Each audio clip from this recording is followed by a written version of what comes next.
Good morning. कैसे हैं आप लोग जी? Good morning, good morning Santosh, good morning Rajeev, good morning Dilkhush. प्रणाम सर, प्रणाम प्रणाम दिलखुश। राजेंद्र, जय Shri Ram Rajendra. Good morning Nikita, Manish good morning, Farhanaz good morning, Rahul वालेकुम अस्सलाम सर। थोड़ा गलत बोल दिए, अस्सलाम वालेकुम होता है, वालेकुम अस्सलाम तो हम बोलेंगे। चलिए, वालेकुम अस्सलाम। Good morning Rahul. Rajendra Kumar good morning, good morning, good morning, good morning. Santosh, जय श्री राम। गुरुदेव, करे कर ले चरणों में अच्छा, बाप रे बाप। चलिए,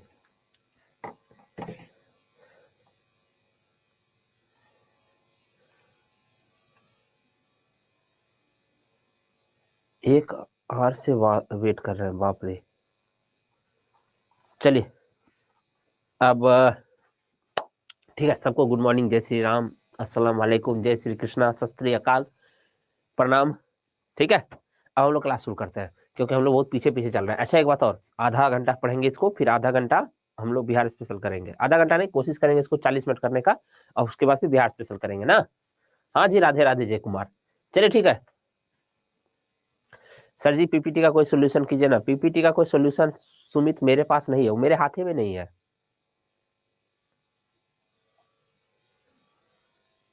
समझ रहे हैं? मेरे हाथ में वो है ही नहीं। हम कई बार हम जब बात किए बाकी सर लोग से, तो लोग बोले कि इसका कोई सॉल्यूशन नहीं है, ये कुछ मतलब। फिर टेक टीम से भी बात तो होती है, टीम जब ओवरऑल मीटिंग होती है, तो ऐसे हम लोग डायरेक्ट टेक टीम से नहीं मिलते हैं, क्योंकि वो लोग अलग 7th फ्लोर पे अलग ऑफिस में काम करता रहता है, खटपिट खटपिट।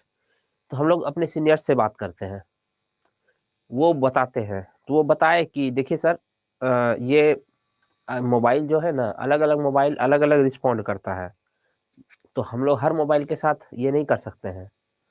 बस यही बात है। हाँ हाँ, टेस्ट टेस्ट टेस्ट होगा, मतलब अभी बिहार का टेस्ट करेंगे। चलिए हम लोग जल्दी से शुरू करते हैं क्लासेस को। तो ये सब हो चुका था। आज होगा शायद थियोसॉफिकल सोसाइटी होगा। आज हम लोग कोशिश करेंगे जितना ज़्यादा जल्दी जल्दी निकल। हम एक तो लाइन बाय लाइन अब आप लोग को ये किया हुआ बताते हैं। थियोसॉफिकल सोसाइटी, ठीक है। थियोसॉफिकल सोसाइटी क्या है? तो सबसे पहले इसकी स्थापना हुई थी 1875 में, न्यूयॉर्क में, 1875 में। ठीक है, उस वक्त तक क्या हुआ था कि भारत से ठीक ठाक संपर्क हो गया था। भारत से संपर्क होने का मतलब है, भारत से संपर्क तो 1498 में ही हो गया था, वास्को डी गामा के थ्रू। लेकिन उसके बाद पश्चिम के देशों में जब अंग्रेजों का यहाँ ठीक ठाक कब्जा हो गया, तो यहाँ से बहुत सारा मूर्ति वगैरह उठा उठा के ले जाया गया। कहाँ ले जाया गया? जानते ही हैं, इंग्लैंड, लंदन का म्यूजियम को बोला जाता है सबसे बड़ा चोर बाजार। बाजार नहीं, मतलब चोरी का अड्डा, क्योंकि वहां दुनिया भर के जो भी है, उसका खुद का तो कुछ है नहीं। तो कोई अफ्रीका से लाया हुआ, इंडिया से लाया, इंडिया और अफ्रीका, अफ्रीका में सबसे ज्यादा मिस्र, इन दो से तो भरा पड़ा है उसका। हजार हजार साल पुराना इतना शानदार सा प्रतिमा रखा हुआ है कि मतलब अच्छा खासा आदमी शांति पर, गांधी जी जैसा आदमी भी लाठी भांजना शुरू कर दे वहां उन लोगों पर कि कम वक्तों इसे चुरा चुरा के लाए हो। खैर जो भी है, तो जब ये मूर्तियां गया ना, तो मूर्ति क्या होता है? मूर्ति पत्थर को काट करके बनाया हुआ मूर्ति नहीं होता है, मतलब वो बस प्रतिमा नहीं होता है, उसके पीछे एक फिलॉसफी होती है कि आखिर इसको ऐसा क्यों बनाया गया है, इस हाथ में चक्र क्यों थमाया गया है, इस हाथ में ये, उसके पीछे का फिलॉसफी क्या है। पहले लोग सोचता है उसके बारे में, तभी तो बनाता है ना कोई चीज। तो हर चीज पहले सोच होता है, अवधारणा होता है। किसी ने पहले सोचा हो कि एक ऐसा डंडे जैसा बनाया जाए जिससे लिखा जा सकता है। तो कलम कलम बनने से पहले दिमाग में किसी के सोच के रूप में था, तो उस आइडिया को समझने के क्यूरियोसिटी डेवलप हुआ पश्चिमी देशों में। तो उसी में दो व्यक्ति थे, एक तो थे जो है ब्लावत्स्की, और एक कर्नल अल्कॉट। मैडम ब्लावत्स्की थी एक, पूरा नाम हमको याद नहीं है, मैंने लिख दिया पर आप लोग उतना ज्यादा है। Madam Helena Petrovna Blavatsky, madam Blavatsky याद रखिए, बस इतना काफी है। और कर्नल अल्कॉट, यही दो से याद करते हैं बच्चे। इन दोनों ने एक संस्था स्थापित किया 1875 में न्यूयॉर्क में। उसका नाम क्या रखा? Theosophical society. थियोसॉफी मतलब क्या होता है? थियोसॉफिकल, थियोसॉफी से बना है, थियोसॉफी से बना है ब्रह्म ज्ञान। तो ब्रह्म ज्ञान यानी जो भारतीय धर्म और संस्कृति था उसके अध्ययन के लिए। क्योंकि भारतीय धर्म में, जैसे कि इस्लाम में अल्लाह सेंटर में है, यानी जो सुप्रीम गॉड है वो अल्लाह है, वैसे ही गॉड है क्रिश्चियन में, और जाहवे है जुडाइज्म में। उसी तरह से हिंदुइज्म में जो ब्रह्म है वो सुप्रीम गॉड है और वो वही निरंकार है। जैसे इस्लाम में अल्लाह का जो है कॉन्सेप्ट या गॉड का जो कॉन्सेप्ट है, वही कॉन्सेप्ट हिंदुइज्म में ब्रह्म का कॉन्सेप्ट है। ब्रह्म का कोई रूप आकार नहीं है, ब्रह्म की कोई मूर्ति नहीं देखेंगे आप। हाँ, उनके अलग अलग अवतार के रूप में अलग अलग भगवान है, उनकी मूर्ति आप देखेंगे, राम की, कृष्ण की, ठीक है। तो ब्रह्म सुप्रीम गॉड है जो निराकार है, ठीक है। निराकार मतलब जिसका कोई आकार नहीं है, जस्ट लाइक जो इस्लाम में जो कॉन्सेप्ट अल्लाह का है। तो इसलिए क्या बोलते हैं, जो धर्म में भगवान की मूर्ति नहीं बनाई जाती उसको निर्गुण कहा जाता है, और जो धर्म भगवान की मूर्ति बनाता है उसको सगुण कहते हैं। तो इस्लाम पूर्णतः निर्गुण है, जुडाइज्म पूर्णतः निर्गुण है, क्रिश्चियनिटी 90% निर्गुण है, क्योंकि उसमें जो गॉड है उसका बेटा यीशु मसीह है और यीशु मसीह की मूर्ति बनाया जाता है। क्योंकि यीशु मसीह को धरती पर उन्होंने भेजा था, तो लोगों ने यीशु मसीह देखा कैसा यीशु मसीह, तो उसकी मूर्ति बनाई। ठीक वैसे ही जो हिंदुइज्म है ये 40-60 का मामला बनता है। 40% क्या है, निर्गुण है। क्यों? क्योंकि जो ब्रह्म है, जो सेंटर में है, वो क्या है, निर्गुण है, और बाकी भगवानों की मूर्ति बनाई जाती है। तो वही ब्रह्म विद्या के अध्ययन के लिए 1875 में मैडम ब्लावत्स्की और कर्नल अलकाट ने बनाया संस्था, बस इतना काफी है। उसके बाद इन्होंने क्या किया, कुछ साल बाद, लगभग 6-7 साल बाद, 1882 के आसपास, ये साउथ इंडिया में आकर के मद्रास के पास अडियार नामक जगह पर 1882 में अडियार नामक जगह पर इसका इंटरनेशनल जो ऑफिस है वो खोला, ठीक है। तो न्यूयॉर्क में मैडम ब्लावत्स्की और कर्नल अलकाट, ये याद कर लीजिएगा थियोसॉफिकल सोसाइटी के बारे में। उसके बाद एनी बेसेंट ने इस संस्था को ज्वाइन किया 1889 में। एनी बेसेंट ने इस सोसाइटी को इंग्लैंड में ज्वाइन किया था। इसका दुनिया में और भी जगह संस्था खोला गया था, तो इंग्लैंड में एनी बेसेंट ज्वाइन की। तो क्या एनी बेसेंट ने इसकी स्थापना की? नहीं की। लेकिन एनी बेसेंट आकर के ये लोग क्या हुए, सिर्फ भारत गुलाम है, गरीब है, इससे कोई मतलब नहीं है। मतलब सिर्फ भारतीयों का जो धर्म है इसका अध्ययन करो, इसके अध्ययन पे जोर दिया। लेकिन एनी बेसेंट जब भारत आई इसी थियोसॉफिकल सोसाइटी के कार्य से, तो हुआ ये कि इन्होंने भारत की राजनीति में भी इंटरेस्ट लेना शुरू किया। इन्होंने सोचा कि नहीं, मतलब धर्म का अध्ययन तो कर ही रहे, इन्होंने धर्म का अध्ययन किया, लेकिन साथ साथ भारतीयों की शिक्षा का भी प्रबंध करने का प्रयास किया। मदन मोहन मालवीय के साथ इनका योगदान काफी था, बीएचयू की स्थापना में, बनारस हिंदू यूनिवर्सिटी की स्थापना में। साथ में इन्होंने कांग्रेस की गतिविधियों में भी भाग लेना शुरू किया। तो इस वजह से ये क्या हुई, बहुत ज्यादा क्या बोलते हैं इसको, पॉपुलर हो गई इंडिया में। और इनके पॉपुलर होने के कारण थियोसॉफिकल सोसाइटी पॉपुलर हो गया। नहीं तो हम लोग थियोसॉफिकल सोसाइटी के बारे में या तो पढ़ नहीं रहे होते, या तो ज्यादा से ज्यादा इतना सा पढ़ रहे होते बस। तो एनी बेसेंट ने क्या इसकी स्थापना की थी? नहीं। संस्थापक सदस्य थी? नहीं। स्थापना तो हुआ था 1875 में। यहीं से क्वेश्चन फंसाता है। इन्होंने इस संस्था को बाद में ज्वाइन किया था, और ये सोसाइटी से कब जुड़ी थी, कहाँ जुड़ी थी? इंग्लैंड में जुड़ी थी। ये सवाल भी पूछता है। और ये आई कब थी? 1893 में भारत आई और सोसाइटी का कार्यभार ग्रहण किया, ठीक है। यानी सोसाइटी का इन्होंने बहुत लंबे समय तक अध्यक्षता किया था, हेड किया था, चेयर किया था इन्होंने सोसाइटी को। बाकी कुछ नहीं है। थियोसॉफी, ब्रह्म विद्या, हिंदू धर्म के आध्यात्मिक दर्शन, उसके धर्म सिद्धांत और आत्मा के पुनर्जन्म सिद्धांत का समर्थन करता है। ये हिंदू धर्म की कुछ फिलोसफी को जब सीखा तो इसको लगा कि नहीं, बात तो सही है, मतलब फिलोसफी के स्तर पे, और ये हिंदू धर्म के पुनर्जन्म सिद्धांत को क्या करता है, समर्थन करता है ये संस्था। पुनर्जन्म का ऐसा एक सिद्धांत है ना, जहां पर जाके बाकी लोग सब फंस जाते हैं। आप लोग को एक बार बताए थे ना कि अगर कोई गरीब है, जन्म से गरीब है, कर्म सिद्धांत है, जो जैसा कर्म करेगा वैसा फल मिलेगा। लेकिन जो जन्म से गरीब है वो जन्म से क्यों गरीब है, और जो जन्म से अंबानी घर में पैदा हुआ है क्यों पैदा हुआ है?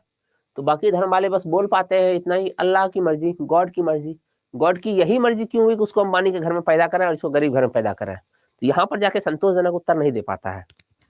लेकिन हिंदुइज्म में इसका जवाब क्या है, पिछले जन्म में इसके कर्म खराब थे इसलिए ये गरीब पैदा हुआ, और इसके कर्म पिछले जन्म में बहुत अच्छे थे इसलिए अंबानी के घर में पैदा हुआ है। पर इसकी भी एक सीमाएं हैं। अगर कोई कह दे कि पहली बार बताओ कोई तो गरीब कोई अमीर पैदा हुआ होगा, वो कैसे हुआ, तब वहां पे मामला फंस जाता है यहाँ भी। चलिए, तो थियोसॉफी के बारे में ऑलमोस्ट खत्म है। उसके अलावा ये सब सवाल नहीं पूछता है। थियोसॉफिकल सोसाइटी पुनर्जन्म एवं कर्म के सिद्धांतों को मान्यता देती है। हाँ, ये ब्रह्म विद्या के अध्ययन के लिए आया था और ब्रह्म विद्या की फिलोसफिकल बातें इसको पसंद आया। मेरा घर from Annie Besant to Ashok Rajpath इन्हीं के नाम से है सर। ओके, आपका घर from Annie Besant to Ashok Rajpath, मतलब देखिए Annie Besant road Ashok Rajpath से ही निकलता है। अशोक राजपथ में हम 1-1.5 साल रहे हैं। हाँ, अशोक राजपथ पे नहीं रहे, मतलब वही बगल में एक जगह था, वहां रहते थे। थियोसॉफिकल सोसाइटी पुनर्जन्म और कर्म सिद्धांत को मान्यता देता है। हाँ, इस संस्थान ने क्या किया, धर्म सुधार के भी कुछ प्रयास किए, धर्म सुधार नहीं, समाज सुधार किए, जैसे बाल विवाह, जातिवाद का विरोध किया, विधवाओं की दशा सुधारने का प्रयास किया।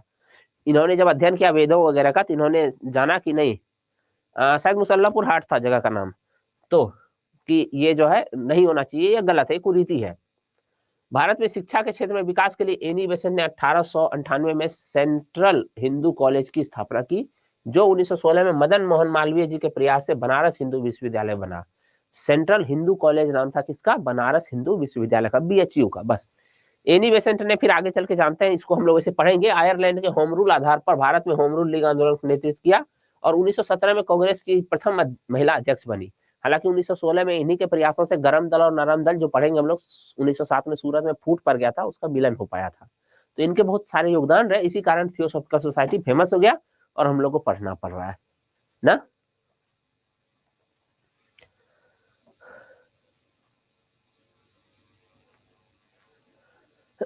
चलिए, तो थियोसॉफिकल सोसाइटी के बारे में कोई क्वेश्चन है तो पूछ लीजिए। थियोसॉफिकल सोसाइटी खत्म हो चुका और इसी के साथ हिंदू धर्म सुधार आंदोलन खत्म हो गया। अब हम लोग मुस्लिम धर्म सुधार आंदोलन कंप्लीट करेंगे, ठीक है, मेहमान हुए। ये बताइए, कोई क्वेश्चन है थियोसॉफिकल सोसाइटी से? मेरे ख्याल से नहीं होगा, थोड़ा तेज करते हैं क्योंकि ना जानते हैं ऐसे। और हाँ, जो जो आप लोग को नोट्स बनाना है उसका मैंने ये टिक लगा दिया है। ये वाला तो अभी और पढ़ेंगे आगे, पर यहाँ भी फैक्चुअल है और क्वेश्चन आता है इससे। प्रथम महिला अध्यक्ष कौन थी? एनी बेसेंट थी, ठीक है। प्रथम भारतीय महिला कौन थी? तो वो थी 1925 में बनी थी अध्यक्ष, कौन? सरोजनी नायडू, ठीक है। प्रथम महिला और प्रथम भारतीय महिला में आप लोग देख लीजिएगा कॉन्सेप्ट। चलिए, मुस्लिम धर्म सुधार आंदोलन, हम लोग हिंदू धर्म सुधार आंदोलन किए, अब मुस्लिम धर्म सुधार आंदोलन, ठीक है। मुस्लिम धर्म सुधार आंदोलन में 2-3 सुधार आंदोलन हुआ। अच्छा, एक बात और है, कोई भी धर्म सुधार आंदोलन जब होता है ना, तो समाज में रूढ़िवादी लोग की तरफ से आता है, ये क्या बोलते हैं, रेजिस्टेंस आता है कि ऐसे कैसे। जैसे कि जब सती प्रथा का अंत करने के लिए इन्होंने ब्रह्म समाज का स्थापना किया। किसने ब्रह्म समाज का स्थापना किया था? राजा राम मोहन राय ने। तो आप लोग, एक व्यक्ति है राधाकांत देव, उसमें से आप लोग नाम नहीं सुने होंगे, वैसे इनका नाम सुना जाना भी नहीं चाहिए। इन्होंने एक समाज की स्थापना की, धर्म समाज या धर्म सभा, सॉरी, सभा की स्थापना की, धर्म सभा की। इस संस्था का नाम भी आप लोग नहीं सुने होंगे ज्यादातर लोग। धर्म सभा संस्था का नाम याद करने लायक है भी नहीं, इतना डिटेल में मत पढ़िए और ये लोग याद कर। इन्होंने क्या किया, सती प्रथा को बोला हमारे धर्म का भाग है और ये हमारे धर्म को भ्रष्ट कर रहा है, इसलिए लोगों का समूह बनाया, जो समूह धर्म सभा का सदस्य होता और वो धर्म और ब्रह्म समाज की कार्यों को रोकने के लिए बनाया गया था। और आपको पता है, धर्म सभा को उस वक्त ब्रह्म समाज की तुलना में बहुत ज्यादा समर्थन मिला, क्योंकि रूढ़िवादी, क्योंकि समाज दरअसल जब समाज सुधार की बात करते हैं तो इसका मतलब है पूरा समाज उसी सिस्टम में जी रहा है जो गलत है।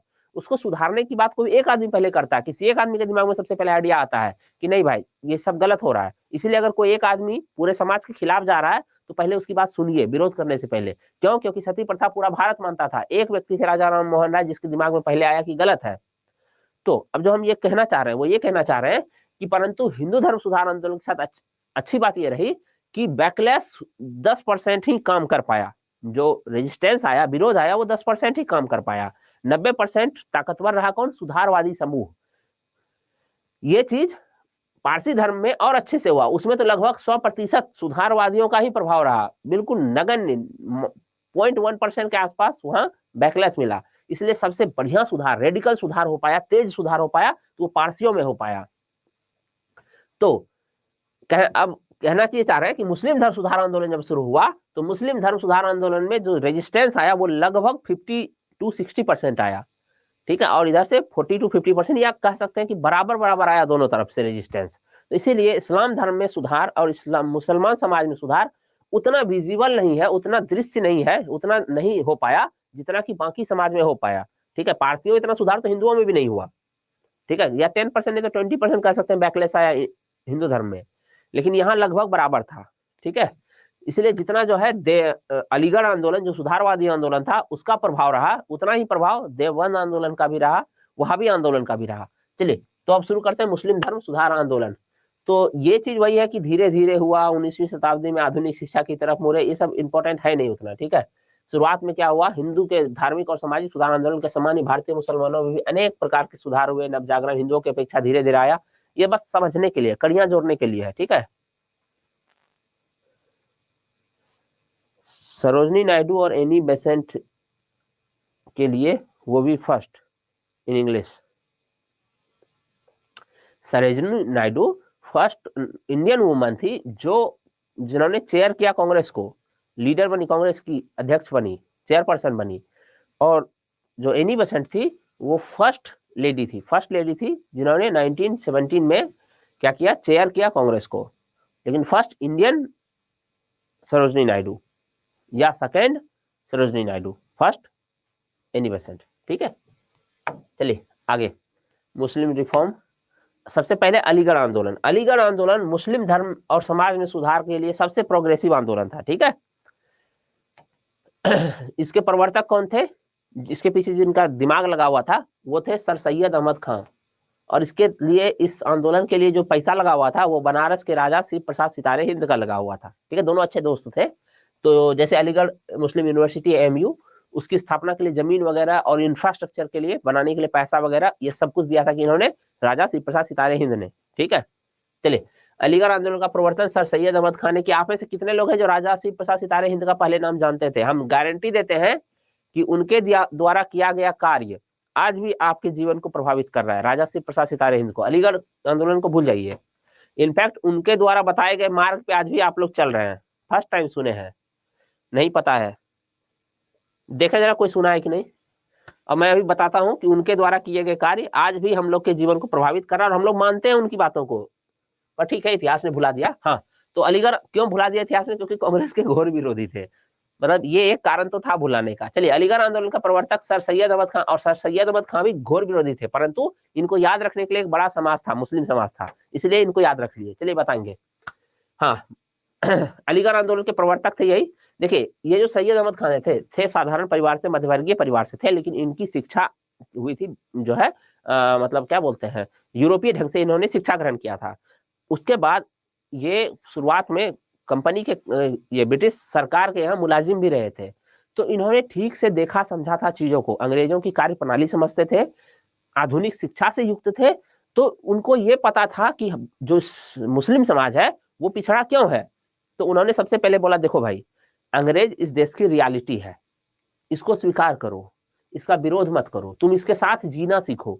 एक दूसरी बात क्या है, अंग्रेज आधुनिक क्यों है? क्योंकि वो आधुनिक शिक्षा से युक्त है, तुम भी आधुनिक शिक्षा लो। एक दूसरा, रूढ़िवाद से दूर हो, रूढ़िवादी होने से कोई फायदा नहीं होगा, और अंग्रेजी शिक्षा ग्रहण करो और कंपनी के नौकरी में हिस्सेदारी लो। क्यों? क्योंकि देखिए, हिंदू धर्म में सुधार का एक बड़ा कारण ये भी था कि अंग्रेजों के आने से 400-500 साल पहले मुसलमान आए थे इस देश में, शासक बनकर आए थे और उन्होंने रूल किया था इस देश को। तो मुस्लिम जो बने या मुस्लिम जो बाहर से आए और जो मुस्लिम कन्वर्ट हुए भारत में, उन दोनों की शुरुआत से शासक की मानसिकता थी कि हम शासक हैं। जैसे कि बिहार में जातिवाद बहुत है, जब आरजेडी की सरकार बनती है तो अक्सर मैंने देखा है, मतलब प्रबुद्ध लोगों को छोड़ दें तो क्या अपनी सरकार है? अरे अपनी सरकार तो हमेशा है, वो हमने चुन के भेजा है, तो हमारी सरकार हमेशा है। ये क्या मतलब है? जब यादवों की सरकार बनी तब यादव कहेंगे, यादवों की सरकार मतलब आरजेडी की सरकार बनी तो यादव कहेंगे अपनी सरकार है। नीतीश कुमार की कुर्मी लोग कहेंगे, कोयरी लोग कहेंगे अपनी सरकार है, हमारी सरकार है। अभी हमारी सरकार कैसे? आपकी सरकार तो हमेशा है, क्योंकि आपने ही चुन के भेजा हर बार। तो ये जो मानसिकता था ये उस वक्त और प्रभावी था। तो मुसलमान हमेशा शासक की मानसिकता से युक्त थे, और हिंदुओं का जब शासन गया तो वो क्या हुए, कर्मचारी, और भी जानते ही हैं मुगल दरबार में और मुगल सेवाओं में कर्मचारी बन गए। जब अंग्रेज आया और उन्होंने इसको रिप्लेस करके खुद शासक बने, तो ये लोग तो पहले से कर्मचारी थे, तो ये लोग क्या हुए, बहुत तेजी से अंग्रेजी कंपनियों में, फिर बाद में अंग्रेजी सरकार के भीतर कर्मचारी वगैरह बन गए। जो भी नीचे से लेकर ऊपर तक के पद जो भी मिल सकता था ले लिया इन्होंने। लेकिन पहली बार मुस्लिम समाज को कर्मचारी के रूप में कार्य करना था, ये बात वो स्वीकार नहीं कर पाए, फ्लेक्सिबिलिटी के कमी के कारण। इसी चीज को सर सैयद अहमद खान ने पहली बार पहचाना और कहा कि देख भाई, शासक की मानसिकता छोड़ दो, अंग्रेज इस देश की रियलिटी है, उसके साथ जियो। ठीक है, अब तुम शासक नहीं बन सकते, अब तुमको कर्मचारी बनना होगा। कर्मचारी का कहने का मतलब कि जो भी हो ICS ऑफिसर तक बन जाओ, पर हो तो कर्मचारी ही ना, शासक तो नहीं हुए ना, जो भी है। तो इनके खिलाफ बहुत सारे फतवे आए कि अंग्रेजी शिक्षा पढ़ने के लिए बोल रहा है, अंग्रेजों के साथ सामंजस्य बिठाने के लिए जो है। सर, यस सर, ऐसा ही होता है। अच्छा, पता नहीं किस चीज, हाँ ठीक है। तो इन्होंने इस्लाम में व्याप्त सामाजिक कुरीतियों और जैसे पीरी मुरीद प्रथा दास प्रथा, इन सब के विरुद्ध आवाज उठाया। जानते हैं, आप लोग को यकीन नहीं होगा, पाकिस्तान में ना दास प्रथा जैसा सिस्टम अभी भी है। मैंने 8-9 महीने पहले ये देख रहा था कि 2 आदमी में लड़ाई हुई, लड़ाई के बाद ना एक आदमी हार गया और जीत के अवैज में उसकी दोनों बेटियों को लेकर चला गया। बलूचिस्तान का मामला था वो। तो सोशल मीडिया हो, भला हो सोशल मीडिया का कि इतना सारा न्यूज वहां भी फैला था। कुछ स्थानीय पुलिस तक मामला पहुंचा तो दोनों बेटियों को उसको छुड़वा करके उस आदमी के हैंड ओवर किया। और वो आदमी भी ओके है कि मतलब हाँ ठीक है, अगर हम जीतते तो हम उठा के लाते उसके घर की महिलाओं को, जो पहले होता था आज से कुछ 1000 साल पहले कह लीजिए। तो मतलब क्या ही बताएं। यह अंग्रेजी शिक्षा और ब्रिटिश सरकार के साथ सहयोग के पक्ष में सबसे असरदार आंदोलन रहा। अब आप लोग इस लाइन का मतलब समझ गए होंगे कि अंग्रेजी शिक्षा और ब्रिटिश सरकार के साथ सहयोग के पक्ष में सबसे असरदार था। 1864 में कलकत्ता में सर सैयद अहमद खान द्वारा साइंटिफिक सोसाइटी, नाम से ही लगता है, की स्थापना की गई। ठीक है। अच्छा हाँ, एक बात और है, इसी वजह से आप समझ पाए होंगे कि सर सैयद अहमद खान ने कांग्रेस का विरोध क्यों किया। क्यों? क्योंकि कांग्रेस बनी थी अंग्रेजों के विरोध के लिए और ये कह रहे थे अंग्रेजों के साथ सहयोग करो, समन्वय करो। ये वास्तविकता है आज की, तो स्वाभाविक है ये कांग्रेस का विरोध करेंगे। हर उस संस्था का ये विरोध करेंगे जो अंग्रेजों का विरोध कर रहा है। क्यों? क्योंकि मुसलमान एक तो कटे हुए अंग्रेजों से, और अगर वो कांग्रेस की तरफ हो गए तो और कट जाएंगे अंग्रेजों से। ठीक है। टाइम चेंज ये मेरे हाथ में नहीं है, मेरे हाथ में बस यहाँ पढ़ाना है। आप लोग पढ़ाई को लेकर जितना फरमाइश करेंगे वो हम पूरा कर सकते हैं। प्रॉब्लम ये है, आपको लगता है कि सुबह सुबह हमको, आप लोग तो सुबह उठते होंगे, मुंह पे पानी मारते होंगे और बैठ जाते होंगे मोबाइल लेकर के। हमको ना फ्रेश व्रेश होकर बाकायदा ऑफिस आना पड़ता है भाई। आप लोग कभी टाइप कीजिएगा गुरुग्राम पे, ये ऑफिस कॉम्प्लेक्स है क्या, यूनिटेक साइबर सिटी, ये ऑफिस कॉम्प्लेक्स है। यहाँ आप लोग ऐसा नहीं कि हम सुबह उठे और स्टूडियो घुस गए, मेरे घर का स्टूडियो नहीं है। चलिए अब आप लोग समझिए, इस सोसाइटी ने कुछ प्रतिष्ठित अंग्रेजी पुस्तकों का हिंदी व उर्दू में भी अनुवाद किया। छोड़ दीजिए लाइन को, फालतू का ज्यादा नहीं रखना है। मैं समझा रहा हूं और टिक लगा रहा हूं एक आध लाइन में। ठीक है। इन्होंने ब्रिटिश सरकार से संबंध सुधारना एवं मुसलमानों में आधुनिक शिक्षा का प्रसार करना सर सैयद अहमद खान का मुख्य उद्देश्य था। इस लाइन का मतलब भी आप लोग समझ गए होंगे। इन्होंने 1875 में मोहम्मदन एंग्लो ओरिएंटल स्कूल की स्थापना की अलीगढ़ में, और यही 1920 में AMU बन गया, अलीगढ़ मुस्लिम यूनिवर्सिटी बन गया। आज जब अलीगढ़ मुस्लिम यूनिवर्सिटी कुछ रूढ़िवाद का जब समर्थन करता है ना, तो देख के बहुत अफसोस होता है कि ये अपने फाउंडेशन के उद्देश्य से कितना पीछे हट गया है। कि इसको तो भारत में या पूरे सब कॉन्टिनेंट में, भारत, पाकिस्तान, बांग्लादेश, इस पूरे एरिया के मुसलमानों को लीड करना चाहिए प्रोग्रेस की ओर, क्योंकि इसकी स्थापना ही इसी उद्देश्य से हुई थी। सर सैयद अहमद खान व बनारस के राजा शिव प्रसाद सितारे हिंद, इन दोनों ने मिलकर के कांग्रेस की स्थापना के विरोध में यूनाइटेड इंडिया पेट्रियोटिक एसोसिएशन स्थापित किया था। याद कर लीजिएगा, पूछता है पेट्रियोटिक एसोसिएशन मतलब देशभक्त। भाई अंग्रेज हमको मत मारो, हम लोग देशभक्त हैं। ठीक है। बाकी अगर ये नाम याद रखना हो तो कर लेना, हालांकि इससे पूछता नहीं है। अलीगढ़ आंदोलन में सहयोगी चिराग अली थे, अल्ताफ हुसैन थे, नजीर अहमद थे, मौलाना शिबली नुमानी थे। ये सब इन्होंने सहयोगी के रूप में कार्य किया था। तो कभी कभी अगर पूछ दे कि कौन कौन सहयोगी था या इसमें से कौन सहयोगी नहीं था, तो देख लेना ये। पर मैं अभी कह देता हूँ कि बहुत जरूरी नहीं है, इतना ज्यादा दिमाग भरने का नहीं है। ठीक है। तो सर सैयद अहमद खान वो बनारस के राजा शिव प्रसाद सितारे, अच्छा इनके बारे में बताना है अभी ना कि इनके क्या कार्य है जो आज तक हम लोग को प्रभावित कर रहे हैं। तो ये तो था अलीगढ़ आंदोलन। ठीक है। सर सैयद अहमद खान के अब कुछ कार्य देख लीजिए। इन्होंने, इनकी एक पत्रिका थी तहजीबुल अखलाक, सभ्यता और नैतिकता, नाम से देखिए। कुरान पर इन्होंने टीका लिखा था और इन्होंने ही कहा था कि हिंदू और मुसलमान भारत की दो आंखें हैं, एक को भी ये करोगे तो जो है एक आंख खत्म हो जाएगा। इस आंदोलन के समर्थकों की विचारधारा कुरान की उदार व्याख्या पर था, कुरान की उदारता के साथ व्याख्या करने पर था। ठीक है। इन्होंने मुस्लिम समाज में आधुनिक एवं उदार संस्कृति को, आधुनिक और उदार संस्कृति को प्रोत्साहित करने का प्रयास किया। अब इस सब लाइन का मतलब आप लोग समझ गए होंगे। अलीगढ़ आंदोलन का उद्देश्य इस्लामी समाज का आधुनिकीकरण करना था। इस प्रकार अलीगढ़ आंदोलन तत्कालीन समय में मुस्लिम संस्कृति और धार्मिक गतिविधियों का केंद्र बन गया। आप लोग ये सब लाइन का मतलब समझ पा रहे होंगे इसको समझाने से। ठीक है। क्या अलीगढ़ आंदोलन से कोई क्वेश्चन बचा आप लोग को? तब हम अहमदिया आंदोलन शुरू करेंगे। अलीगढ़ आंदोलन से कोई सवाल है? कोई सवाल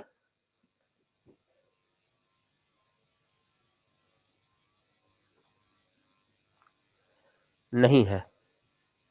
ओके, चलिए आप लोग को बताते हैं, थोड़ा ये भी हो जाएगा। क्या बोलते हैं?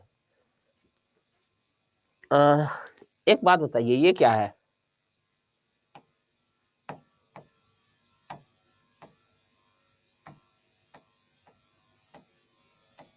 ये क्या है? जमाना लिखा हुआ है ना, जमाना लिखा हुआ है। अलीगढ़ छोड़ के हिस्ट्री क्या है, इसका क्या मतलब हुआ? जमाना मतलब होता है ये जमाना आजकल खराब है, यानी ये दुनिया। एक होता है दही जमाना कि दही जमा दिए, या दही जमाना है मुझे, आज मुझे दही जमाना है, या ये जमाना मेरे लिए अच्छा है नहीं। तो उसमें से कौन सा जमाना है, बता सकते हैं आप लोग? ये कौन सा जमाना है? नहीं बता पाइएगा। कोई कहेगा ये वाला जमाना है, ये दही जमाने वाला जमाना है, कोई कहेगा ये जमाना है। वो सुने क्या बोलते हैं, एक गाना था ना, अगर तुम मिल जाओ जमाना छोड़ देंगे हम। तो वो क्या कहना चाह रहा है नायक उस गाने में, कि अगर तुम मिल गई तो क्या करेंगे, अब हमको इस जमाने की, इस दुनिया की जरूरत ही नहीं है, तुम ही काफी हो, सफिशियंट हो मेरे लिए, तो इसलिए हम इस जमाने को छोड़ देंगे। या वो दही का बिजनेस करता था कि अगर तुम मिल जाओ जमाना छोड़ देंगे हम, अब हम दही नहीं जमाएंगे क्योंकि अब तुम जमाना दही, हम बैठेंगे आराम से घर में। वो क्या कहना चाह रहा है, इस बात का भारी कंफ्यूजन था। तो उच्चारण में कंफ्यूजन नहीं है, लिखने में कंफ्यूजन है। उच्चारण कैसे होता है, अगर तुम मिल जाओ जमाना छोड़ देंगे हम, जमाना नहीं जमाना छोड़ देंगे।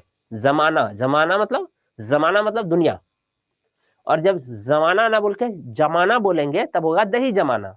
जमाना और जमाना, पर अब लिखेंगे कैसे, उच्चारण तो हो गया जमाना।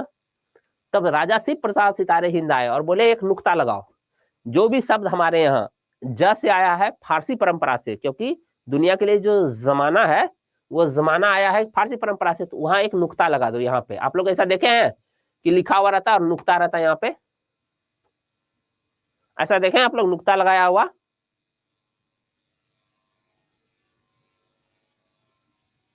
तो ये जो नुक्ता लगाने का आइडिया है वो किसने दिया था? राजा शिव प्रसाद सितारे हिंद ने दिया था। राजा शिव प्रसाद सितारे हिंद ने दिया था। इसको कहते हैं नुक्ता लगाना। 4-5 क, ख, ग, ज और फ, इन 5 चीजों में 5 में नुक्ता लगाने के लिए कौन बताया था? नुक्ता लगाने के लिए बताए थे राजा शिव प्रसाद सितारे हिंद। इनका एक अखबार निकलता था बनारस अखबार नाम से, तो बनारस अखबार में इन्होंने सुझाया था, आइडिया दिया था कि नुक्ता लगा दो, और ये आज भी लगाते हैं हम लोग। और बताइए, इनके कार्यों को तो फायदा उठा रहे हैं लेकिन नाम भूल गए, सब देशद्रोही सब है। चलिए यहाँ पे बैठा हुआ अहमदिया आंदोलन या कादियानी आंदोलन। देखिए अहमदिया आंदोलन क्या है सर, बट हमारा अरबी में इसलिए तरह पढ़ाया जाता है, इसी तरह पढ़ाया जाता है, वो भी कभी काफी पहले टाइम से नुक्ता बिंदु वाला। हाँ, तो वही परंपरा उन्होंने लिया होगा कहीं से, कि हिंदी भी जब लिखोगे तो बिंदु लगा देना, ठीक है। हालांकि बिंदु डालने की परंपरा तो हिंदी में भी है, ऐसा नहीं है बिंदु डालने की परंपरा हिंदी में नहीं थी। तो चलिए शुरू करते हैं, अहमदिया और कादियानी आंदोलन।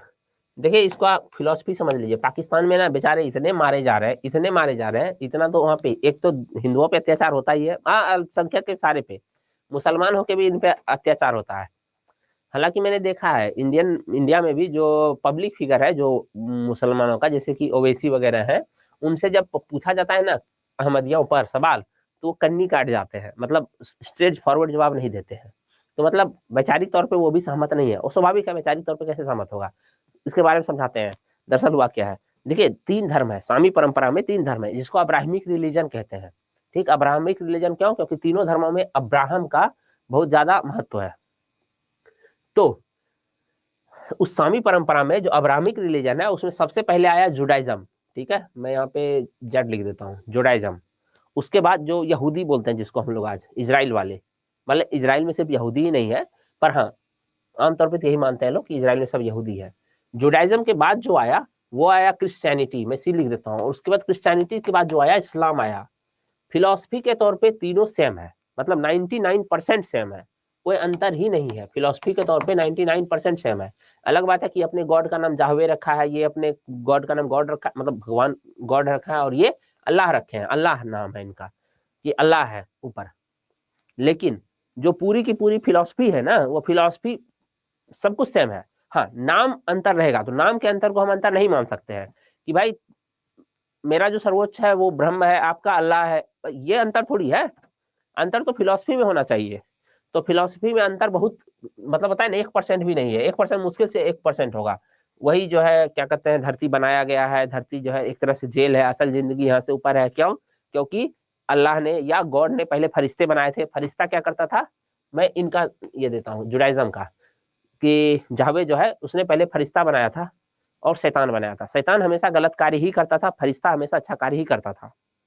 मतलब फिर इनको लगा, माइंड में आया कि एक ऐसा बनाते हैं जिसके अंदर विल पावर हो, कि वो जो करना चाहे कर सकता है। अच्छा करना चाहे अच्छा करेगा, बुरा चाहे करना बुरा कर सकता है। तो उन्होंने बनाया फर्स्ट मैन। क्रिश्चियनिटी में पता नहीं जुडाइज्म में क्या बोलते हैं, क्रिश्चियनिटी में उसको एडम बोलते हैं, इस्लाम में उसको आदम बोलते हैं। फिर उनको अल्लाह के या गॉड के बाग में बोला, जाओ घूमो फिरो खेलो कूदो। तो बेचारे बोर हो गए थे खेलते अकेले। तब फिर क्या हुआ कि जो गॉड है उनका बेटा ही हुआ ना, आदम या एडम। तो क्रिश्चियनिटी में है कि एक्स्ट्रा हड्डी था, कहाँ पे, लगभग सीने के पास था, किसके, एडम के। तो उस एक्स्ट्रा हड्डी से निकाल करके क्या बनाए, ईव बनाए, पहली महिला। और इस्लाम में है कि शायद पैर के पास है, मतलब एग्जैक्ट में कंफर्म नहीं हूँ, लेकिन हाँ पैर के पास है। आप लोग में से काफी लोग जानते होंगे ये बात। तो वहां से निकली, उनको हव्वा कहा गया। तो अब नाम अलग है, जो यूज किया गया एडम या आदम का बॉडी पार्ट, हड्डी, वो अलग अलग जगह से लिया गया। तो इसको हम अंतर नहीं मान सकते, हम फिलॉसफी के स्तर पे देखेंगे, ठीक है। उसके बाद जो वर्जित फल है वो खा लिया ईव के कहने पर एडम ने, या हव्वा के कहने पर आदम ने। जो आप लोग एप्पल देखे होंगे ना, एप्पल, एप्पल का जो लोगो कैसा है जी, एप्पल, चलिए मैं एप्पल देख लेता हूँ। एप्पल का लोगो जैसे आधा कटा हुआ है, ठीक है। ऐसे ही बनेगा। तो एप्पल में जैसे कटा हुआ आधा है, वो कटा हुआ आधा क्यों है, वो वही आधा कटा हुआ फल है जो एडम ने खाया था क्रिश्चियनिटी के अनुसार, और वर्जित फल जो खाया था इस्लाम के अनुसार। आप लोग ईव टीजिंग सुने होंगे, जो लड़कियों को छेड़ने वाली के लिए जो फ्रेज है कि ईव टीजिंग कर रहा था, वो ईव टीजिंग वहीं से आया। जो ईव थी उसको परेशान करना, ईव टीजिंग, ठीक है। एडम टीजिंग भी होता है, पर ये कम देखने को मिलता है, कम से कम हमारी सोसाइटी में तो कम ही देखने को मिलता है। चलिए, तो ये सारी कहानियां एक जैसी हैं, और सब में मैसेंजर की परंपरा है कि जाहवे ने एक मूसा को भेजा। यहूदी धर्म में जो जाहवे थे, सुप्रीम गॉड, उन्होंने मूसा को भेजा अपना संदेश भेज करके, देखो ऐसे ऐसे फॉलो करना, ऐसा जीवन जीना। हाँ, तो वर्जित फल खाने के बाद क्या किया गया कि उसको धरती पर भेज दिया गया कि अब तुम जाओ धरती। तो धरती जेल है। फिर था तो उनका बेटा, मतलब अल्लाह का, गॉड का बेटा था। तो धरती पर को क्या किया, थोड़ा सा जंगल बनाए, पहाड़ बनाए, जीव जंतु बनाए, उन झरने बनाए उनके इंटरटेनमेंट के लिए। उनके इंटरटेनमेंट मतलब उनके सहूलियत के लिए, क्योंकि आखिर बेटा है, जेल भी भेज रहे हैं तो जेल में थोड़ी सुविधाएं होनी चाहिए। तो आप समझिए कि जो मानसिकता है कि ये सब मेरे लिए है, ये तीनों धर्मों में है, सिर्फ इस्लाम में नहीं है कि ये सब कुछ अल्लाह ने या गॉड ने बनाया, ये और ये सब हमारे लिए बनाया गया है। ये तीनों ही धर्मों में है, तीनों सामी धर्मों में है, ठीक है। लेकिन तो ये क्या मतलब है कि अगर अगर यदि हम ये लाइन ड्रॉ करें, ये पूरा जो है जीव जंतु पेड़ पौधे झरने हैं, तो इंसान उसके बीच में है, ठीक है। ये तीनों धर्मों में है, और हिंदुइज्म में है कि ये सब है पेड़ पौधे जंतु जीव जंतु है, और यहाँ पे इंसान भी है। ये फिलॉसफी है। तो देखिए यहाँ फिलॉसफी के स्तर पे ही अंतर हो गया, और ये तीनों धर्मों में, जुडाइज्म में भी है, मूसा को भेजा। उसके बाद फिर क्या हुआ, क्रिश्चियनिटी में किसको भेजा मैसेंजर बना करके, मैसेंजर बना के यीशु मसीह को भेजा। पर अंतर थोड़ा सा इसीलिए है कि वहां पर और यहाँ पर दोनों में अलग अलग व्यक्ति को भेजा गया, मूसा को और यहाँ मोहम्मद साहब को। लेकिन क्रिश्चियनिटी में जो यीशु मसीह को भेजा गया, यीशु मसीह की पूजा क्यों होने लगी, क्योंकि यीशु मसीह को मैसेंजर बना के जो भेजा ना, तो वो दरअसल उनका बेटा था, गॉड का बेटा था, और अपने बेटे को भेज दिया कि जाओ तुम ही जाओ, किसको दूसरे पे ट्रस्ट करेंगे, तो उनको भेज दिया। देखिए हम ना तीनों धर्मों और अपने धर्मों के प्रति भी जब हम समझाते हैं चीजों को, तो थोड़ा सार्केस्टिक हो जाते हैं, हमको बहुत ज्यादा अपील नहीं करता है कोई भी धर्म। तो आप लोग थोड़ा सा ये मत सोचिएगा, ठीक है। तो बेटा को भेजा, इसलिए उनकी पूजा होती है, किसकी, यीशु मसीह की। कैंडल वैंडल जलाया जाता है, मूर्ति वगैरह बनाया गया है। तो ये फिलॉसफी के स्तर पे आप लोग समझ पा रहे होंगे, ये है। तो जो मैसेंजर की परंपरा है, इसी वजह से आप देखेंगे कि जब फिलॉसफी सेम है ना, तो जुडाइज्म में जो जाहवे है और जो मूसा है, इसके बाद क्रिश्चियनिटी आया। क्रिश्चियनिटी जुडाइज्म को मानता है, लेकिन मानता है कि जो असल संदेश है इसके बाद, ये भी ठीक है, मतलब मूसा भी ठीक थे, लेकिन उसके बाद जो मूल संदेश है वो, या अब ओरिजिनल संदेश है या लेटेस्ट वर्जन जो है संदेश का, वो क्या है, वो यीशु मसीह का है। और इस्लाम पीछे की दोनों परंपराओं को मानता है, लेकिन जो लेटेस्ट वर्जन मानता है वो मोहम्मद साहब द्वारा दिए गए संदेश को मानता है। ठीक है, तो ये अंतर, इसीलिए आप देखेंगे कि इस्लाम में हजरत मूसा और हजरत ईसा की बात की जाती है, यीशु मसीह और मूसा की बात, लेकिन फिर ये दोनों मोहम्मद साहब की फिलॉसफी को नहीं मानते, क्योंकि इनके बाद आया ना, मेरा तक ही लास्ट हो गया, अंतिम पैगंबर यीशु मसीह थे। लेकिन जुडाइज्म वाले, यहूदी वाले क्या कहते हैं, ना ना ना ना, अंतिम पैगंबर मूसा ही थे। ये आगे के दोनों को नहीं मानता है। तो इसी परंपरा को आगे बढ़ाया किसने, अहमदिया आंदोलन में बढ़ाया गया, और मोहम्मद साहब को मानते हुए, मोहम्मद साहब की परंपरा को मानते हुए बोला गया कि वो आखिरी मैसेंजर नहीं थे, आखिरी मैसेंजर हम थे। ठीक है, कौन हम थे, तो मिर्जा गुलाम अहमद आखिरी मैसेंजर बोले कि हम थे, ये नहीं थे, मतलब ये भी थे पर आखिरी मैसेंजर हम थे। तो अब आप समझ पाए होंगे कि अहमदियों का लोग विरोध क्यों करते हैं। मिर्जा गुलाम अहमद ने कहा कि आखिरी मैसेंजर, जैसे कि मुसलमान मानता है कि आखिरी मैसेंजर ईसा या मूसा नहीं थे, मोहम्मद साहब थे, ठीक उसी तरह अहमदिया वाले मानते हैं कि आखिरी मैसेंजर जो थे, जो पैगाम लेकर के आए थे, पैगाम्बर इसलिए बोलते हैं क्योंकि पैगाम लेके आया, संदेश लेके आया है, वो मोहम्मद साहब नहीं थे, हम थे। तो स्वाभाविक है इसको तो मानेगा नहीं, इसके पीछे की कोई परंपरा नहीं मानेगा। पर क्या है कि क्रिश्चियन लोग यूरोप में इतने लिबरल हो गए, चलो ठीक है यार, जो मानना है मानो। तो इसी वजह से क्या हुआ, अहमदियों पर, जो अहमदिया को मानने वाले हैं और मिर्जा गुलाम अहमद को आखिरी पैगंबर मानने वाले लोग हैं, उस पर खूब अटैक होता है पाकिस्तान में। फिलॉसफी यही है। इसकी शुरुआत भी इसी इंडियन सब कॉन्टिनेंट से हुई थी। तो पंजाब के गुरदासपुर जिले में कादियान नामक स्थान पर इन्होंने ये पूरा फिलॉसफी गढ़ा था, इसलिए इसको कादियानी भी कहा जाता है, और इनके फॉलोअर्स को कादियानी कहा जाता है, कादियानी आंदोलन या कादियानी कहा जाता है। तो या तो अहमदिया भी बोला जाता है, क्यों, क्योंकि मिर्जा गुलाम अहमद ने किया था, इसलिए अहमद को मानने वाले अहमदिया है। क्योंकि देखिए हमारे जो संस्कार है ना, उस संस्कार में जब तक किसी सुरेश को सुरेशवा बोल के ना पुकारा जाए, तब तक लगता नहीं है कि उसके प्रति प्यार दर्शाए हैं। आप लोग जलियांवाला बाग हत्याकांड सुने हैं ना, तो जलियांवाला बाग जो था वो जल्ली नाम के आदमी का था, पर जल्ली का बाग हत्याकांड मजा नहीं आता है, जल्ली को जलियां बोलेंगे, वो नाम बिगाड़ने का अलग अलग परंपरा, अलग अलग होता है, बिहार यूपी में अलग चलता है, इसलिए उसको जल्ली बाग हत्याकांड ना बोल के जलियांवाला बाग हत्याकांड बोलते हैं। ठीक है सर, जितना बता रहे हैं कुछ समझ में नहीं आ रहा है। ओके सर, जितना बता रहे हैं कुछ समझ में, कोई बात नहीं है, सब समझने का जरूरत भी नहीं है। अहमदिया आंदोलन समझिए, अहमदिया आंदोलन की शुरुआत 19वीं शताब्दी में मिर्जा गुलाम अहमद ने किया था। मैंने कड़ी बताया था, क्या किसी को कुछ समझ में नहीं आया इसमें जितना हम बताए? किसी को कुछ भी समझ में नहीं आया? यानी हम खुद रिवाइज कर रहे थे क्या पूरी फिलॉसफी जो हम पढ़े हैं पहले? क्लियर है? नहीं? अच्छा नो सर, हम ओमान से आपका क्लास ले रहे हूँ। ओमान से सच में आप क्लास ले रहे हैं? अरे बाप रे, आया सर समझ में, सर थोड़ा थोड़ा आया समझ में, आया। नो सर, आया समझ में, ठीक है चलिए कोई बात नहीं है। इससे पता चलता है, पता है क्या, कि हमारा हिंदू समाज अपने खुद के अल्पसंख्यक समाज के प्रति कितना इग्नोरेंट है। अरे ठीक है, उन लोग का जो होगा होगा, और उन लोग के लिए भी यही है, अरे ठीक है इन लोग का जो होगा होगा ना। इससे पता चलता है, ये अच्छी बात नहीं है। एक दूसरे को जानने का आदत डालिए, एक दूसरे के बारे में जानने का आदत डालिए, ठीक है। और अगर सार्केस्टिक होता है दूसरे की परंपरा और दूसरे की फिलॉसफी को लेकर के, तो अपने आप को भी लेके आइए, रहिए, अपने प्रति भी रहिए उतना ही सार्केस्टिक, या जितना सीरियस अपने आप को लेकर रहता है उतना ही सीरियस सामने वाले की भी मान्यताओं को लेकर रखिए। अल्टीमेटली कोई देखा वेखा है नहीं, भगवान है, अल्लाह है या नहीं है। हमको सबसे अच्छी फिलॉसफी लगती है जैन धर्म का स्यादवाद। स्यादवाद में क्या कहता है जैन धर्म में, पता है? हो सकता है ब्रह्म ही होगा सही जिसने पूरे दुनिया की रचना की है, अल्लाह गॉड कुछ नहीं होगा, सब बेकार है, सिर्फ ब्रह्म होगा। दूसरी बात कहता है पर यह भी हो सकता है कि इस पूरी दुनिया और ब्रह्मांड की रचना अल्लाह ने ही की होगी, सब बाकी फालतू है। जब हमको दोनों में से कुछ नहीं पता, या हो सकता है दोनों ना हो, कोई तीसरा हो, तो फिर हम किसी एक के प्रति पूरा अफेक्शनेट नहीं हो सकते, क्या नहीं है तो यही है, यह है स्यादवाद।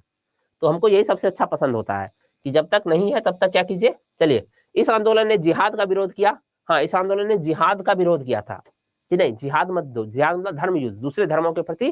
क्योंकि देखिए स्वाभाविक है, आप देखेंगे भारतीय पृष्ठभूमि में जितने धर्म निकले हैं उसमें आपस में लड़ाइयां नहीं हुई हैं।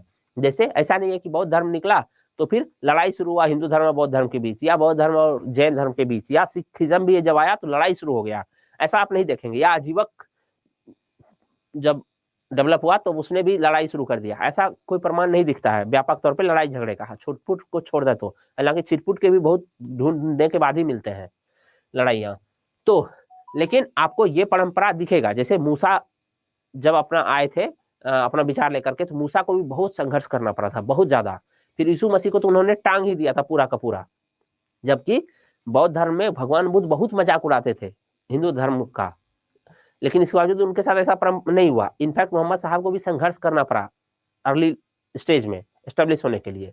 तो अब इस यहीं पर डेवलप हुआ था क्या, अहमदिया आंदोलन। इन्होंने क्या कहते हैं, जिहाद मत, जिहाद क्योंकि क्या होता है दूसरे धर्म के खिलाफ, आमतौर पे क्या दूसरे धर्म के खिलाफ ही जारी किया जाता है, धर्म युद्ध एक तरह का।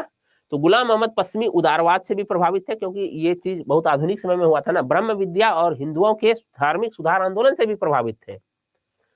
ठीक है, गुलाम अहमद ने अपनी पुस्तक लिखी थी बहरीन अहमदिया, अहमदिया आंदोलन के सिद्धांतों की व्याख्या की बहरीन अहमदिया में। तो बहरीन अहमदिया याद रखिएगा, ऐसे नाम तो अहमदिया लगा दिए तो हो ही जाएगा। और इन्होंने स्वयं को मोहम्मद साहब के बाद अगला पैगंबर और खुद को कृष्ण का अवतार बताया। ये सोचे क्या, एक साथ हिंदू मुसलमान दोनों को लपेट लेते हैं। अगर हम बोलेंगे कि हम मोहम्मद साहब के बाद अगला पैगंबर है, सारे मुसलमान खुश और आ जाएंगे कि अब ये लेटेस्ट वर्जन है। और जैसे ये बोलेंगे कि हम कृष्ण के अवतार हैं तो लोग खुश, क्योंकि कृष्ण अंतिम अवतार थे। और अंतिम अवतार के बाद, कृष्ण के बाद एक लास्ट अवतार बचा जो हुआ नहीं, होगा कल की अवतार। तो हिंदू लोग समझ जाएंगे अच्छा कल की तो यही है जो अवतार होने वाला था, तो हिंदू लोग भी खुश ना। तो ये दोनों को लपेटना चाह रहे थे एक साथ। फाइनली बेचारे आज इनके अनुयायियों के साथ बहुत अन्याय हो रहा है। चलिए, अहमदिया आंदोलन आप लोग समझ गए होंगे। हाँ, पाकिस्तान का दुर्भाग्य है कि वो लोग अहमदियों को बहुत ज्यादा मारता पीटता है। एक ही नोबेल साइंस में नोबेल लेने वाला वहां से एक ही अब्दुल सलाम निकले हैं पाकिस्तान से, और उनको ना पाकिस्तान ऑन करने के लिए तैयार नहीं है। क्यों? क्योंकि वो अहमदिया थे धर्म से। मतलब सीखना चाहिए कम से कम कि कलाम साहब तो यहाँ पे इंडिया में नोबेल पुरस्कार भी इंडिया के लिए नहीं लाए हैं, लेकिन उन्होंने जो किया है, मिसाइल मैन है, मिसाइल दिया इंडिया को, और भी बहुत सारी वैज्ञानिक उपलब्धियां दी, पूरा जीवन देश को समर्पित कर दिया। तो उसको इंडिया वालों ने सर पे बिठाया, राष्ट्रपति बनाया। कम से कम यहीं से सीख लेता कुछ। चलिए, वहाबी आंदोलन, ये वहाबी आंदोलन पुनरुत्थानवादी आंदोलन था। ठीक है, ईसा मसीह को क्यों टांग दिया, अब वो मेरा टॉपिक नहीं है, हम लोग उसको बाद में करेंगे। ठीक है, कभी अगर यदि खाली टाइम बचा हो। अच्छा, एक बात और आप लोग को मैं एक बात बता दूं, आप लोग जो है शनिवार को रविवार को क्लास नहीं होती आप लोगों की। ठीक, तो शनिवार या रविवार, ज्यादा चांस है शनिवार को, मेरा 3 घंटे का होने वाला मैराथन अभी मैं बात कर रहा हूँ। उस 3 घंटे के मैराथन में हम कांग्रेस की स्थापना से लेकर यानी 1885 से लेकर के कोशिश करने वाले हैं 1947 तक का पूरा संपूर्ण भारतीय इतिहास खत्म कराएं। क्या संपूर्ण भारतीय इतिहास? ये बना करके क्या बोलते हैं, एमसीक्यू वाइज नहीं, जैसे ऐसे पढ़ा रहे वैसे। तो आप लोग ज्वाइन कर लीजिएगा, आप लोग का यहाँ तो होगा ही होगा, रिवाइज हो जाएगा यहाँ पे, और वहां पे आप एक बार में 3 घंटे में संपूर्ण भारतीय इतिहास खत्म कर लेंगे। ठीक है, कांग्रेस की स्थापना से। तो मैं ना शॉर्ट्स बना के टाइम अपलोड कर दूंगा, क्योंकि आज की बात तो क्लास होगी नहीं सीधे, कल अब किस समय होगा मुझे पता नहीं है। ठीक है, वाईटी पर कितने बजे से होगा ये भी मुझे नहीं पता, क्योंकि मेरा टाइम निर्धारित करना समय नहीं है। बस मुझसे कभी कभी पूछा जाता है, या सभी सर से, कि अगर सर कोई दिक्कत हो समय में तो बता दीजिए, वो भी रोज रोज नहीं, कोई एक दिन। तो मैराथन एक दिन होता है तो मैं ये कर सकता हूँ, लेकिन ना फिर उस समय अगर कोई दूसरे सर पहले से बोले रहते हैं, ज्यादा उम्मीद है सुबह में ही होगा, 7 बजे से ही होगा, ज्यादा उम्मीद है। ठीक है, बैच में नहीं होगा, हम बोल रहे हैं वाईटी पर होगा। वाईटी मतलब यूट्यूब चैनल पर होगा। पूरा 1885 कांग्रेस की स्थापना से 1947 तक का मैं खत्म करने का कोशिश कर रहा हूँ। इसमें सब होंगे, कांग्रेस की स्थापना, सूरत विभाजन, स्वदेशी आंदोलन, असहयोग आंदोलन, खिलाफत आंदोलन, गदर आंदोलन से लेकर के भारत छोड़ो आंदोलन कि अब निकल यहाँ से, चल निकल, मतलब अंग्रेजों के लिए। चलिए, वहाबी आंदोलन को खत्म करते हैं। वहाबी आंदोलन पुनरुत्थानवादी आंदोलन था। जब भी आप पुनरुत्थानवादी आंदोलन की बात करते हैं, ये बड़ा डेंजरस होता है पुनरुत्थान। क्यों? क्योंकि ये अपने मूल स्वरूप की ओर लौटना चाहता है। जैसे पुनरुत्थानवादी आंदोलन था कौन, ब्रह्म नहीं, आर्य समाज, वेदों की ओर लौटो, पर उसमें था कि वेदों की ओर लौटो पर कुरीतियों को छोड़ दो, सारा कुरीतियों को। वहाबी आंदोलन मूलतः पुनरुत्थानवादी आंदोलन था, जो है मोहम्मद साहब के इस्लाम को, उस समय के इस्लाम को पुनः स्थापित करना चाहता था। ठीक है, इसने थोड़ी कट्टरता भी बढ़ा दी थी कहाँ, इंडिया में। क्यों? क्योंकि इसने घोषणा किया था क्या कि जो ये है क्या बोलते हैं, भारत जो है दारुल हर्ब है। दारुल हर्ब मतलब काफिरों का देश है, इसको क्या बनाना है, दारुल इस्लाम बनाना है, इस्लाम का देश बनाना है। ठीक है, यह मूलतः पुनरुत्थानवादी आंदोलन था जो उत्तर पश्चिमी मध्य भारत में सक्रिय रहा। ठीक है। इसका उद्देश्य था क्या, मोहम्मद साहब के इस्लाम को वापस लाना। और इसके जो आंदोलन की लोकप्रियता इसको सैयद अहमद राय बरेलवी ने दिया, ठीक है। और अब्दुल वहाब दिल्ली के संत थे, शाह वली उल्लाह से भी प्रभावित थे। जाने दीजिए, इतना कोई इंपॉर्टेंट है नहीं ये लाइन। अगला, वैसे ना ये वहाबी आंदोलन जानते हैं मतलब धीरे धीरे क्या हुआ कि इनको पता चला लगा धीरे धीरे कि ये मेरे रास्ते में सबसे बड़ा रोड़ा अंग्रेज है, ये अंग्रेजों के खिलाफ ही हो गया। लेकिन अंग्रेजों ने दबा दिया इस आंदोलन को, लेकिन बहुत संगठित था। और धर्म का एलिमेंट जहां भी रहता है, संगठन की ताकत बढ़ जाती है, वहां पे लोग एंथुजियास्टिक एक्स्ट्रा हो जाते हैं। फिर वो किसी व्यक्ति के लिए नहीं, धर्म के लिए लड़ रहे होते हैं, भगवान के लिए लड़ रहे होते हैं, ठीक है। ज्यादा उम्मीद है सैटरडे को ही होगा। वैसे मैं शॉर्ट्स बना के अपलोड कर दूंगा, आप लोग बिहार अड्डा 24/7 का शॉर्ट्स वगैरह देखते हैं ना। चलिए, कौन है, वहां भी आंदोलन हो गया। अब सिख धर्म सुधार आज खत्म ही कर देते हैं, अब छोड़िए बिहार स्पेशल। एमसीक्यू अब 5 मिनट बचा है, एमसीक्यू हो नहीं पाएगा।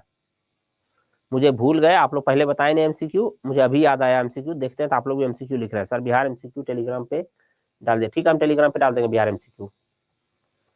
हाँ ठीक है, बिहार एमसीक्यू टेलीग्राम पे डाल देंगे, वहां से आप लोग रीड कर लेना, ठीक है। आज ही डाल दूंगा बिहार एमसीक्यू।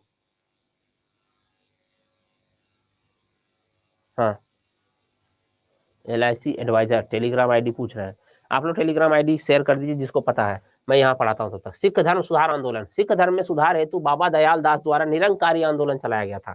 निरंकारी आंदोलन का दिल्ली में बड़ा प्रभाव है, ठीक है। तो निरंकारी आंदोलन कौन चलाया था, बस इतना याद रख लीजिए, इसके बारे में बहुत ज्यादा याद रखने की जरूरत है नहीं। निरंकारी आंदोलन बाबा राम सिंह ने एक नामधारी आंदोलन चलाया था, बाबा राम सिंह ने नामधारी आंदोलन चलाया था, ठीक है।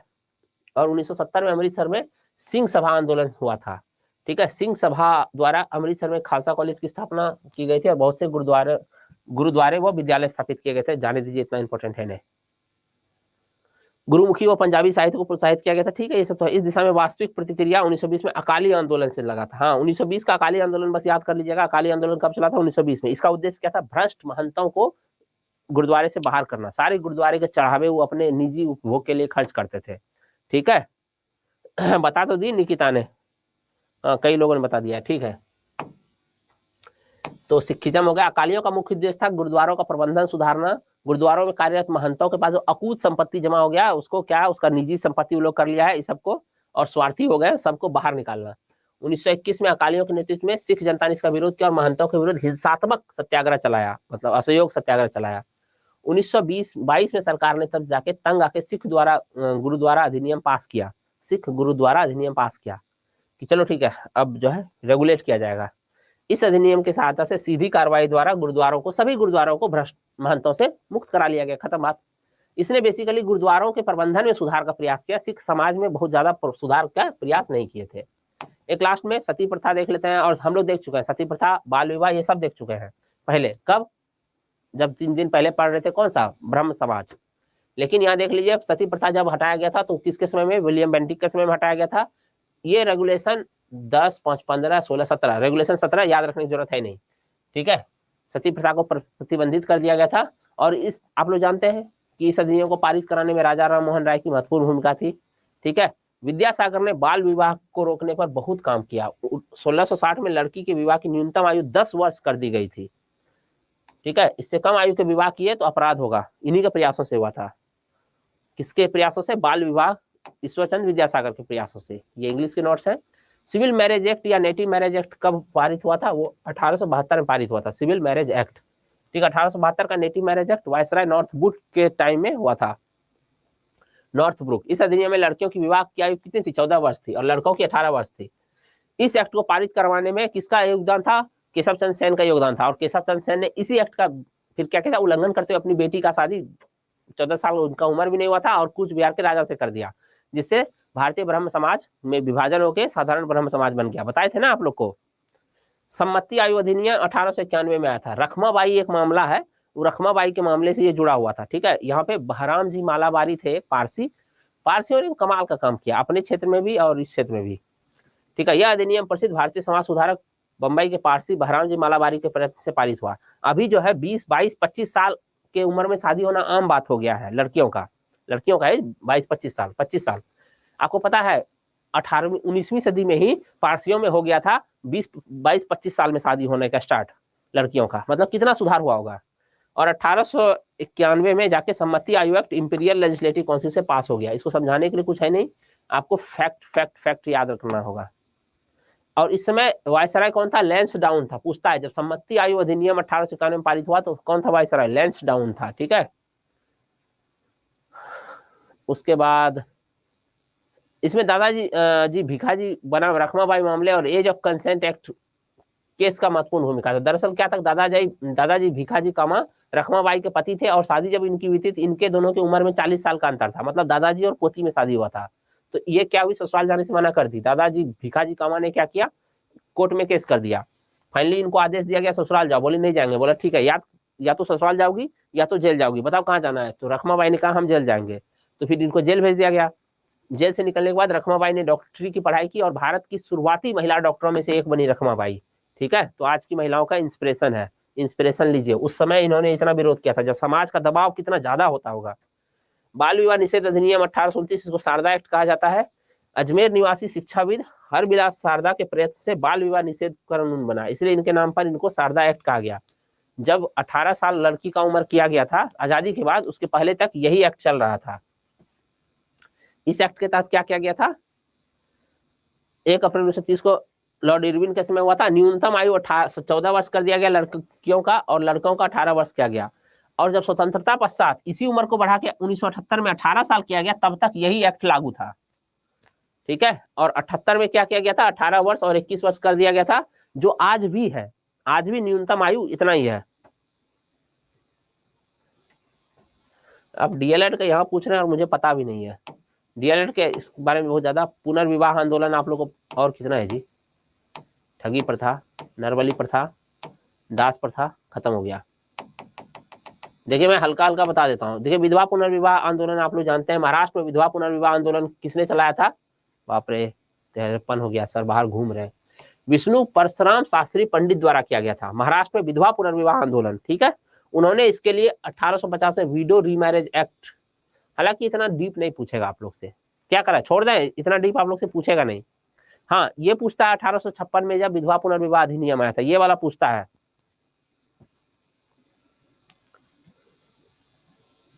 देखिए अभी तो अभी मॉडर्न इंडिया शुरू हुआ है और कितने दिन क्लास चलेगी आ गया। 56 में विधवा पुनर्विवाह अधिनियम पास हुआ लॉर्ड कैनिंग के समय में। ठीक है, ईश्वर चंद्र विद्यासागर ने मुख्य भूमिका निभाई थी इसके लिए। ये सब रट्टा मारने वाला है, रट्टा मार लेना आप लोग। ठगी प्रथा का उन्मूलन किसने किया था? रास्ते में ठग लेना लोगों को, लॉर्ड विलियम बेंटिक, हत्या भी कर देता था ये लोग। ठीक है, और इसके लिए इन्होंने कर्नल स्लीमैन को भेजा था, सारे ठगों को सुला दिया स्लीमैन ने, ऐसा कुछ याद कर लीजिएगा। शिशुवध, बालिका शिशुवध बेसिकली है, जो आप लोग जानते हैं आज भी हमारे समाज में कहीं कहीं ये पॉकेट्स में ये प्रचलित है कि अगर बच्ची जन्म ले ली तो उसको मार देना है। तो शिशुवध सामान्यतः राजपूतों में प्रचलित था। क्यों? क्योंकि जब इसका शादी करने का आएगा ना तो अपना क्या बोलते हैं, झुकना पड़ेगा, हाथ जोड़ना पड़ेगा लड़का वालों के सामने में। मतलब लड़की का जन्म लेना मतलब इज्जत प्रतिष्ठा गई, क्या ही कर लेंगे, ऐसे सोच का पर था उस वक्त। ठीक है, वैसे भी हम लोगों को आज की वैल्यू के अनुसार इतिहास को जज नहीं करना चाहिए। तो उन्हें क्या करते थे, मार देते थे जन्म लेते ही। गवर्नर जनरल जॉन सोर के समय में 1795 में तथा वेलेजली के समय में 1804 में नियम 3 बना करके क्या बोला कि अगर शिशु की हत्या की ना तो माना जाएगा तुमने एक वयस्क व्यक्ति की हत्या की और तुम पे हत्या का आरोप लगाया जाएगा। कुछ ज्यादा फास्ट है, थोड़ा स्लो पढ़ाई, हो चुका है, लास्ट है। इसीलिए मूवी जब देखते हैं तो लास्ट में नरबली प्रथा, नरबली प्रथा मेनली किसमें था प्रचलित? गोंडों में था, सॉरी खोंड जनजाति में था प्रचलित नरबली प्रथा, कि नर बलि दिया जाता था, इससे देवता खुश होंगे।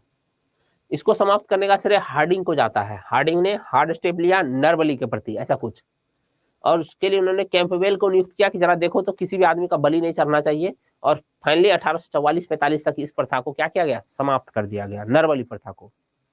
ठीक है, नरबली प्रथा खोंड जनजाति में प्रचलित था। हार्डिंग ने कैंपबेल को नियुक्त किया था 1844-45 तक कि समाप्त करो इसको, और ये समाप्त हो गया। दास प्रथा को समाप्त किसने किया था? तो याद रखिएगा दास प्रथा को 1843 में एलन बरो ने समाप्त किया था। एलन बरो ने दास प्रथा को समाप्त किया था। कब किया था? 1843 में भारत में दास प्रथा को, गवर्नर जनरल लॉर्ड एलन बरो ने 1843 में भारत में दास प्रथा को समाप्त किया था। हाँ, एक चीज और है, 1833 के अधिनियम में ये निर्देश दिया गया था कि दास प्रथा को समाप्त करो, लेकिन समाप्त होते होते 1843 पर गया था। मध्यकाल में दो शासकों ने, फिरोज शाह तुगलक ने और अकबर ने, दासों के व्यापार पर प्रतिबंध लगा दिया था कि इंसान का व्यापार ये नहीं चलेगा, चोलवे ना, ठीक है। तो दास प्रथा पर किसने मध्यकाल में प्रतिबंध लगाया था? फिरोज शाह तुगलक ने और क्या बोलते हैं, अकबर ने। और फिरोज शाह तुगलक ने दास विभाग की स्थापना की थी, उसका नाम आप लोग को याद है, पढ़े थे ना? कौन सा पढ़े थे? दीवाने बंदगान। चलिए, अकबर ने भी दास प्रथा को अंत किया था। आज की कहानी यही खत्म होती है, ठीक है। तो मैं ये एनोटेशन किया हुआ, इसको एनोटेशन बोलते हैं, जो हमने टिक लगाया है, तो इस टिक लगाया हुआ आप लोग को दे दूंगा ताकि आप लोग को नोट्स बनाने में आसानी हो, ठीक है। तो आज का खत्म किया जाए क्लास। कोई क्वेश्चन रह गया तो पूछ लीजिए, कोई क्वेश्चन रह गया तो पूछ लीजिए, कमेंट सेक्शन इज पब्लिक। कोई क्वेश्चन रह गया तो पूछ लीजिए, नहीं तो हम अब खत्म करते हैं इस क्लास को। नो, कोई क्वेश्चन नहीं सर, लास्ट का एक भी नहीं समझ में आया। इसको पढ़िएगा, नहीं समझ में आएगा ना, आज मैं दे दूंगा, तो कल आप लोग सुबह सुबह पूछ लीजिएगा क्लास शुरू होने से पहले, ठीक है। Bye sir. पार्ट 3 वाले डीएलएड कर सकते हैं, ये मैं लालटू नहीं बता पाऊंगा क्योंकि मुझे एग्जैक्ट नहीं पता है, रूल रेगुलेशन हम ज़्यादा पढ़ते बढ़ते नहीं है जी, हमको क्या पढ़ाना है उस पर ध्यान देते हैं बस, बाकी खत्म, बाय, ऐसा कर देते हैं। हमको सबको इस बात के लिए हम डांट सुनते हैं, जब भी मीटिंग होता है तो हम डांट सुनते हैं खूब। आपको पता है, एक बात बताएं, हमारे सारे शिक्षकों का और हमारे सीनियर्स का एक ग्रुप है, जब भी मीटिंग होती है तो ग्रुप में मैसेज कर दिया जाता है, और हर बार क्या होता है, मैसेज हम देखते नहीं है। यूपीएससी का जब तैयारी करते थे ना, तो हम ना 4-5 साल तक, लेट हो जाएगा, 4-5 साल तक व्हाट्सएप चलाए ही नहीं थे हम ना। यहाँ जब अड्डा ज्वाइन किया था व्हाट्सएप चलाए, क्योंकि व्हाट्सएप जो है जरूरी था, व्हाट्सएप पे सारा मैसेज वैसेज होता है, तो आदत नहीं है व्हाट्सएप देखने का, व्हाट्सएप देखने का आदत ही नहीं। मेरे फैमिली वाले भी कहते हैं कि व्हाट्सएप डाउनलोड तो कर लिए हो लेकिन देखते देखते नहीं हो क्या। तो हमको फोन किया जाता है कि आ जाइएगा मीटिंग है, उसके बाद जब जाते हैं पहले सबके सामने जलील किया जाता है कि कब देखना शुरू कीजिएगा आप, ऐसे वैसे मतलब डांटा जाता है। अकबर ने दास प्रथा कब समाप्त किया था? अकबर अपने टाइम में समाप्त किया था, एग्जैक्ट डेट मत याद रखिए, ये पूछेगा भी नहीं आपसे, और ये हमको पता भी नहीं है, नहीं तो हम बता देते, ठीक है। भौकाल बनता है इससे। पता है अकबर ने 25 मार्च 1576 को शाम के 6 बजे कहा था कि दास प्रथा आज से बंद। क्या भौकाल मचता है इसमें, लेकिन कोई ज्ञान नहीं है, रटने का आदत है कि अगर कोई रट लिया तोते की तरह तो वो बोल देगा इतना तारीख को इतने बजे इतना बज के इतना मिनट में किया था घोषणा, और लोग वाह क्या नॉलेज है। नॉलेज नहीं, ये सूचना है, नॉलेज होता है ये नहीं, नॉलेज कुछ और होता है। चलिए ठीक है, बाय, अब नहीं।